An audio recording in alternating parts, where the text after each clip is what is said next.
Hey guys, Infidel1258 here. This is going to be a short video, but I want to analyze something financially important to most people who hold assets within Splinterlands.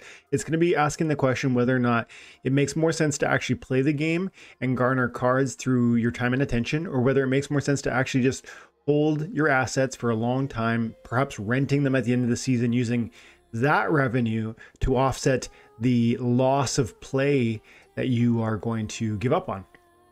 I think it's actually interestingly comparable, and maybe it's far less work to do one than the other. So let's talk about it. So here's the thing. Splinterlands is an amazing blockchain-based video game. I find it fun to play. When I'm playing it, I enjoy playing it. I've played it for years and years and years, and it hasn't lost its attraction to me. So that all goes to say to the conversation that I wouldn't want to walk away from playing the game, but it's interesting that financially, the rental market is in such a place where the cost of rental cards are so significant at the end of the season that I think it actually might outweigh the cost of playing the game. Meaning, I can make more money renting my cards for one day out of 15 days. That's one day at the end of the season for just that one day, than I can by actually playing with my cards each day for 15 days, which is the length of a season, and garnering whatever season ending rewards I might get from that process. And I'm telling you, I've been recording videos at the end of season reward videos for the last 3-4 seasons anyways. And I can say that I think I had $100 one day, and then I think I had 20 last time, and I had 25 today. I just recorded the video. It'll be out later, probably April 29th in the PM. So I got $25 from all 9 of my personal accounts. These are 8 of them are scholars, and 1 of them is my own. And that's only $25, and that includes 4 Chaos Legion packs that I didn't open. So, maybe one of those would have had some really amazing reward in it. It's hard to say. But either way, if you think about it for a second, you step back and you say, okay, look, last season I got $20 from playing all of these accounts collectively. And mind you, not all of that time and effort is my own, because they're scholar accounts. I let other people play those cards. And so in some sense, the significant effort of actually putting the cards to work and climbing the ladder, that's not done by me. So maybe that has to be considered also, because certainly if you had to do it, if you had to grind 8 or 9 accounts, you would find that really, really difficult. But having someone else do it for me makes it a touch easier. And therefore, as a result, maybe that offsets some of the losses that we're going to describe, because certainly I'm losing money. First of all, it costs about $2,000 to $5,000 to equip these accounts. And I can show you that by going over to Peak Monsters, and I can just go on here and switch through accounts. And I can see that D Cunningham is one of my, it's got 380,000 collection power. It's worth 8,600 bucks. That's one of my more expensive, scholar accounts. It is finished is another 315,000. That's $8,600 also. And then I think some of these other little guys are a bit cheaper, like 1258. Look at that, 3,500 bucks. And that's more common across the board for the rest of them. 1258 Scholar 1, 3,400. So if you assume that they're roughly, $5,000 on average, I think that's probably in the ballpark. And so we've got 8 accounts times 5,000 US, $40,000, $5,000 per account, and every 2 weeks it's garnering. Every account is probably garnering me $1 to $3. That's the turnaround we're talking about here, and it's so insignificant. I'm going to repeat it. For about 5,000 bucks, I'm going to be getting roughly $1 to $3 worth of returns from letting someone play my account.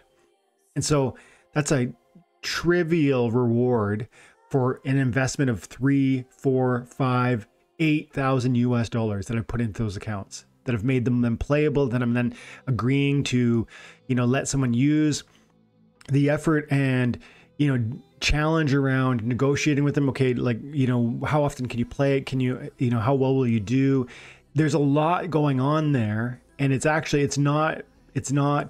set it and forget it. And so, those are perhaps deterrents for why one would want to do this. And I would say the financial reward is just not significant enough, honestly, on the short-term basis. And that's where I want to land the plane here.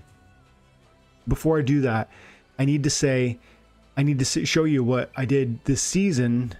Log out, log in. Oops. Yeah. So with my main account, I'm up to 20,522 DEC, which is 32 US dollars worth of DEC. And I accumulated almost all of that. I think I had probably maybe a 1,000-ish. So I probably got 30 US dollars just yesterday renting cards from this account. And I rented out, I think roughly 1 million collection power. And I actually have 2.4 million collection power on this account. And so if I was more intentional about it, and if I did it, I think maybe even 10 hours earlier, I think they would have all rented. And so I think it's quite possible I could get 60 bucks from this one account. And I actually have probably double that. I probably have 5 million collection power in all of my accounts. So if we're talking 1 million equals 30 bucks, I really do think that we're probably, I'm in the neighborhood of 150 US dollars at the end of each month. Sorry, at the end of each season, just from these rental rewards. And it's just really important to understand how much more significant that is than the income, at least in the short term, from the cards being generated by the play. And that, two things I want to point out about that. One, the sustainability of that. I've said so many times, and you guys have heard, maybe you've heard it to death, but you got to hear it one more time. This game is not going to make you rich overnight. It's a slow burn. It works because they give you trivial rewards which over a long enough time horizon have a meaningful price appreciation. That's so important because it actually means that it's sustainable. And without that sort of slow burn, this would not be sustainable. And that's why I can have a great deal of faith that Splinterlands will be here at 5, 10, maybe even 20 years, still accumulating wealth for me.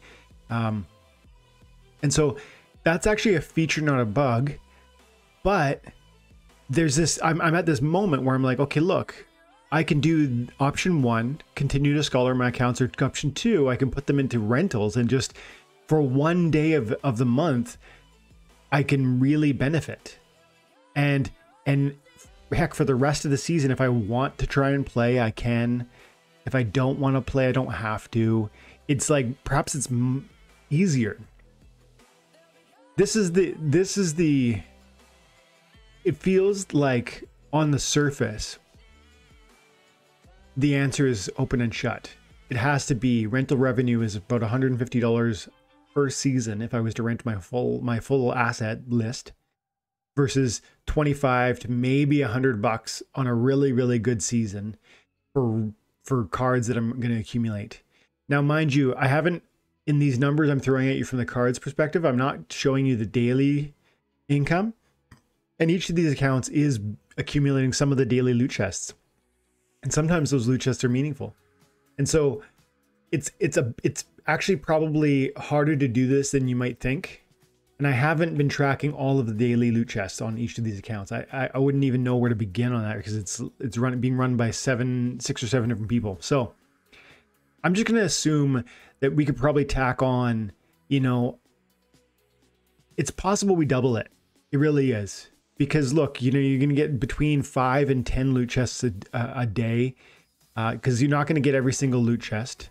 I'm going to say 5 loot chests per account per day, which would equate to 8 accounts times 5 loot chests is 40 more loot chests per day, and 40 times 15, 40 loot chests per day times 15 days in a season. 40 times 15 is 600 extra loot chests. And in order to accumulate the 20 to 25 bucks on average for my end of seasons, I'm using about 250 loot chests. So I'm going to say that's probably another 50 bucks. So the daily loot chest actually might make this land in favor of the play style, because I'm thinking we're probably going to get 20 to 25 bucks on average from my season rewards, but then we're probably going to get 40 to 50 bucks from my daily loot chests across all my accounts. as a product of running them and not just renting the cards. And so that actually is bringing the assets going in from, the assets are going from probably 20 to like $60 on the low end to perhaps $75 on the kind of mid average end. Still, that's less than it would be to rent. But it's kind of like a lottery ticket. And the question ends up being like, do you want to gamble with the cards, which could be gold foil legendaries, or do you want to take the sure thing and take the rental income from the DEC? I think at the end of the day, all of this boils down to one topic, and this is where I'm going to land the plane here. It all revolves around this one issue. Do you or do you not think that the cards that you're receiving from playing this game, from the trivial rewards we're earning right now through our time and attention in this amazing game, are they going to appreciate or not? I take it for granted that they will. I absolutely am confident that all of the assets being paid out in this game will appreciate. And I've heard an increasing number of people suggest that this is perhaps not the case. Maybe there's too many cards. Maybe there's not enough players. Maybe there's too many bots. Maybe the bots are going to leave. Maybe a lot of different things. Maybe Black Swan event is going to occur. Barring some sort of unforeseen Black Swan event that I cannot anticipate and that I have no way to get in front of and prepare myself for, I think I just need to keep moving forward on the strength and the faithfulness established by the achievements unlocked by these developers already. And so to me, it's like the confidence is there. The cards will appreciate. If they appreciate, then all of these payments of what sound like perhaps 60 to 75 US dollars per season, including all my daily loot chests across all my accounts, which by the way is like $8 per account, right? $8 per account on roughly 5,000 US dollars per account. Of course that's nothing, but it's only nothing now. And one day those cards that are worth 2 cents are going to be worth several dollars. And if that is so, then it's not like my $60 to $75 will turn into $100. That's not the scale you're looking at here. You're taking $60 per season on the low end. This is really the low end of the productivity that's going to come out of these 8 or 9 accounts. And you're going to times it by, you might times it by 75. Meaning every single penny worth of asset that I achieve right now through scholaring these accounts might go from 1 penny to 75 cents. And if that was so, $60 a season turns into 4,500 US dollars.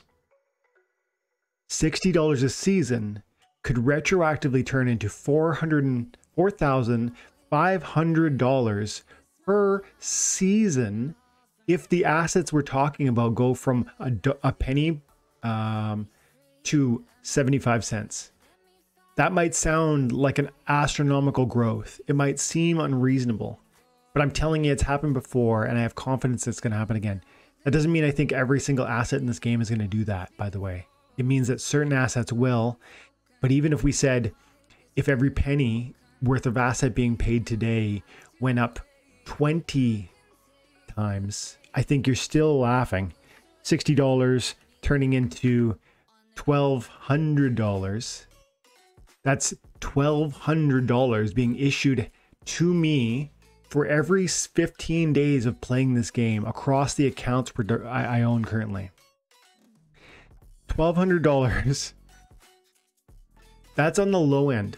Sometimes I get $100 worth of assets from playing this game. $100 worth of assets on one season times the 20x.